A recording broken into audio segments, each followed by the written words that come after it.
বৈশাখী পূর্ণিমা বা বুদ্ধ পূর্ণিমার ব্রতকথা। দ্বাপর যুগে একদা মা যশোদা শ্রীকৃষ্ণকে জিজ্ঞাসা করলেন, হে কৃষ্ণ, তুমি সমগ্র জগতের স্রষ্টা, রক্ষণাবেক্ষণকারী ও বিনাশকারী। আজ আমাকে তুমি এমন একটি ব্রতের কথা বলো যা পালন করলে পৃথিবীতে কোনো নারীর বিধবা হওয়ার সম্ভাবনা থাকবে না, যে ব্রত পালন করলে সন্তান সুখ লাভ সম্ভব, যে ব্রত পালনে সর্বদাই সুখ লাভ হয় এবং সকল মনস্কামনা পূর্ণ হয়।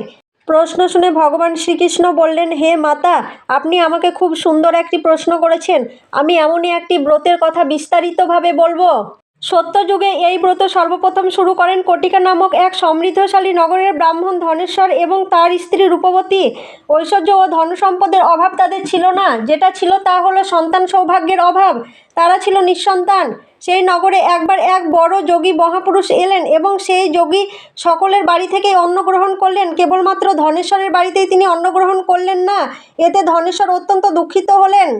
তিনি সেই যোগী মহাপুরুষের কাছে গিয়ে তাকে আকুল হয়ে জিজ্ঞাসা করলেন, হে মুনিবর, আপনি তো সব গৃহ থেকেই অন্ন গ্রহণ করলেন, কিন্তু আমার গৃহে এলেন না কেন? এর কারণ কি প্রভু? উত্তরে যোগী মহাপুরুষ বললেন, দেখো বাছা, নিঃসন্তানের গৃহ থেকে আমি অন্ন গ্রহণ করি না, কারণ এই অন্ন অধপতিত অন্নের সমান। এই কথা শুনে ধনেশ্বর মনে খুবই দুঃখ পেলেন। কাঁদতে কাঁদতে যোগী মহাপুরুষের পায়ে পড়ে গেলেন এবং বললেন, হে মুনিবর, দয়া করে আমাকে সন্তান লাভের উপায় বলে দেন। আপনি তো সর্বজ্ঞ, আপনি আমাকে কৃপা করুন। উত্তরে যোগী বললেন, তুমি মা চণ্ডী বা যে কোনো রূপের আরাধনা করো, তিনিই তোমাকে পথ দেখাবেন। ব্রাহ্মণ তখন বাড়ি ফিরে গিয়ে স্ত্রীকে সব কথা খুলে বললেন এবং মা চণ্ডী তথা মা কালীর আরাধনা শুরু করলেন। সেই দিন রাত্রে মা তাকে স্বপ্নাদেশ দিলেন। মা বললেন, পূর্ণিমাতে যদি তোরা ব্রত রাখিস এবং ভগবানের উদ্দেশ্যে যদি প্রদীপ প্রজ্বলন করিস, তাহলেই তোদের মনস্কামনা পূর্ণ হবে। 32টি পূর্ণিমা এইভাবে পালন করতে হবে, তাহলেই তোদের মনের ইচ্ছা পূর্ণ হবে। কাল ভোরবেলা ঘুম থেকে ওঠার পর প্রথমেই যে আম বৃক্ষটি দেখতে পাবি, তা থেকে একটি আম পেড়ে ভগবান শঙ্করকে স্মরণ করে তোর স্ত্রীকে আমটি খেতে বলবি। পরের দিন স্বপ্নাদেশ অনুযায়ী ব্রাহ্মণ তা পালন করল এবং 1 মাস পর তার স্ত্রী সন্তান সম্ভবা হলেন। দেখতে দেখতে বছর কেটে গেল।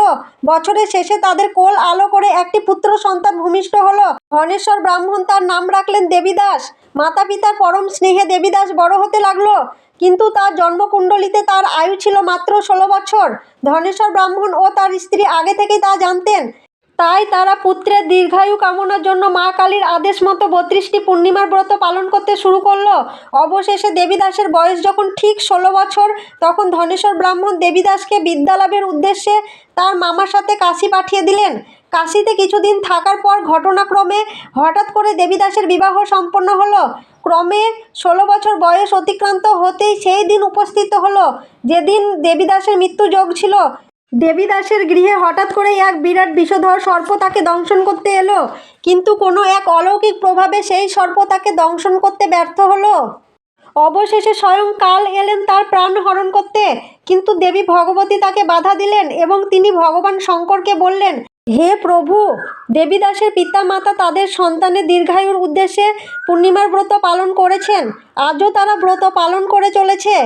কৃপা করে এদের সন্তানকে আশীর্বাদ করে এর প্রাণ ফিরিয়ে দিন। ভগবান শিব দেবী ভগবতীর কথায় অত্যন্ত প্রসন্ন হলেন এবং তার প্রাণ ফিরিয়ে দিয়ে দীর্ঘ পরমায়ুর আশীর্বাদ করলেন। অবশেষে দেবীদাস তার নববিবাহিতা স্ত্রীকে নিয়ে পিতামাতার কাছে ফিরে গেলেন এবং পরম ভক্তির সঙ্গে পূর্ণিমা ব্রত পালন করলেন। এইভাবে এই ব্রতের মাহাত্ম্যের কথা চারিদিকে ছড়িয়ে পড়ল। কথিত আছে, এই ব্রত যিনি পালন করেন তার গৃহে কখনো ধনের অভাব হয় না। অকাল মৃত্যুজনিত ভয় সেই গৃহে কখনো প্রবেশ করতে পারে না। পরিবারের সমৃদ্ধি ও সন্তান সুখ লাভের সৌভাগ্য লাভ হয় এবং সর্বোপরি এই ব্রত মনের সমস্ত ইচ্ছাকে পূরণ করে। জয় পূর্ণিমা ব্রত কি জয়।